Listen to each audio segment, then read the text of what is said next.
Good morning. C TET এর প্রিপারেশনের জন্য আজকে আমরা কয়েকটি অঙ্ক করব পলিহেড্রন বিষয়ে। পলিহেড্রন কি সহজভাবে সেটা বলতে গেলে বলা যায় পলিহেড্রন হচ্ছে একটা 3D একটা ছবি বা বস্তু, যার অনেকগুলো তল আছে এবং প্রত্যেকটি তল সমতল। এর অনেকগুলো প্রান্তবিন্দু আছে যা সরলরেখা এবং অনেকগুলো ভার্টিস আছে বা শীর্ষবিন্দু। পলিহেড্রন বিষয়ে অনেক সূত্রে আছে। এই সূত্রগুলো আবিষ্কার করেছিলেন ইউলার। আমরা এখানে কতগুলো পলিহেড্রনের ছবি দেখতে পাচ্ছি: cube, cuboid, triangular prism, hexagonal prism, pentagonal pyramid. এগুলো সবই তিন মাত্রার বা ত্রিমাত্রিক 3D।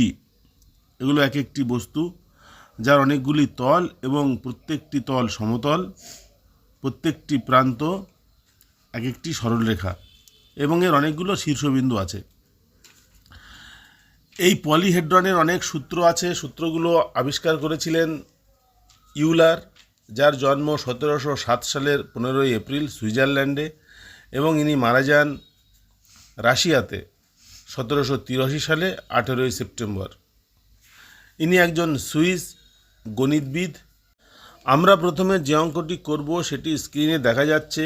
এটি 2021 সালের জানুয়ারি মাসে পেপার 2 পরীক্ষায় এসেছিল, 6 to 8। 55 দাগে আছে, the number of edges of polyhedron which has 7 faces and 10 vertices is. একটি পলিহেড্রন যার 7টি ফেস এবং 10টি ভার্টিস আছে, তার এজ এর সংখ্যা কত, প্রান্ত সরলরেখার সংখ্যা কত। এই অঙ্কটি আমরা করব। আমরা প্রথমে আলোচনা করে নেব যে পলিহেড্রন বিষয়ে ইউলারের সূত্রটা কী ছিল। ইউলার অনেক সূত্র দিয়ে গেছেন আমাদেরকে। পলিহেড্রন বিষয়ে সূত্রটা হচ্ছে F plus V minus E equal to 2।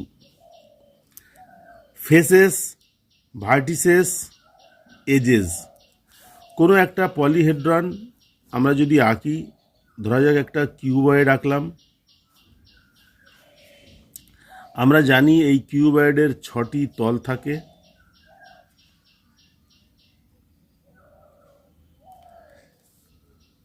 তার মানে ফেস হচ্ছে 6, এর শীর্ষবিন্দু অর্থাৎ ভার্টিস 1টা 2টো 3টে 4টে, পেছন দিকে 5 6 7 8। তাহলে ভার্টিস হলো 8 আর প্রান্তবিন্দু বা সরলরেখা 12টি। প্রথমে এই সামনের দিকে 4টি আছে, পেছন দিকে আরও 4টি আছে, 8 9 10 11 12। তাহলে এজেস হচ্ছে 12। সূত্রটা কি তাহলে একটু মিলিয়ে নেওয়া যাক। এফ প্লাস ভি মাইনাস ই। এফ মানে 6 প্লাস ভি মানে 8 মাইনাস ই মানে 12। 8 আর 6 14, 14 থেকে 12 বাদ দিলে 2। তাহলে এটা হচ্ছে সূত্র। এটা সমস্ত ধরনের পলিহেড্রন এর ক্ষেত্রে এই সূত্রটা কাজ করবে। আমাদের যে অঙ্কটা দেওয়া আছে সেটা হচ্ছে F equal to 7, V equal to 10, ই কত। সূত্রে বসিয়ে দিলেই হবে 7 plus 10 minus E equal to 2। তাহলে 7 আর 10 17, 17 থেকে 15 বাদ দিলে 2 হয়। তাহলে ই ইকুয়াল টু 15। উত্তরের অপশানগুলো থেকে দেখা যাচ্ছে 15 আছে এ অপশানে, সুতরাং এই অঙ্কের উত্তর হচ্ছে এ।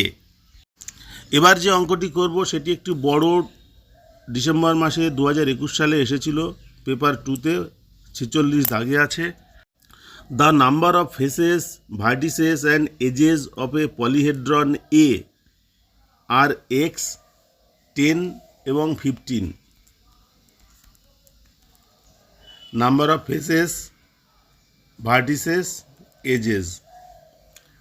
And the number of faces, vertices and edges of polyhedron B, বানান ভুল আছে এখানে, আর 12, y and 30 respectively. What is the value of x plus y? আমাদের x plus y এর মান বার করতে হবে। আমরা পলিহেড্রন বিষয়ে যে সূত্র আলোচনা করেছি একটু আগে, সেই সূত্র দিয়ে অঙ্কটা হবে। আমরা অঙ্কটি করব। এখানে লিখে নিয়েছি পলিহেড্রন এ, তার ফেসেস x, ভার্টিস 10, এজেস 15। তাহলে আমরা যে সূত্রটা জানি সেই সূত্রটা লিখে নিই একবার। F plus V minus E equal to 2।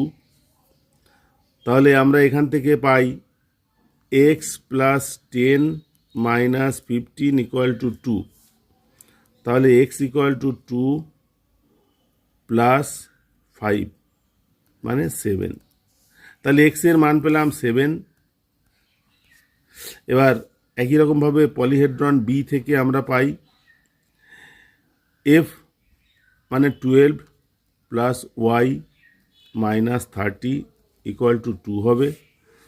তাহলে ওয়াই ইকুয়াল টু 2 প্লাস 18, 12 থেকে 30 বাদ দিলে মাইনাস 18 হয়, মাইনাস 18 এপাশে গেলে প্লাস 18 হবে। তাহলে ওয়াই ইকুয়াল টু 20 বা 20। তাহলে X plus Y equal to 27। উত্তরের অপশানগুলো থেকে দেখা যাচ্ছে 27 আছে সি অপশানে। এবার এখানে কয়েকটি অঙ্ক আমি আপনাদের সামনে তুলে ধরছি, এগুলি আপনারা প্র্যাকটিস করবেন এবং নিজেরাই উত্তরগুলো মিলিয়ে নেবেন। সূত্র ওই একই, F plus V minus E equal to 2।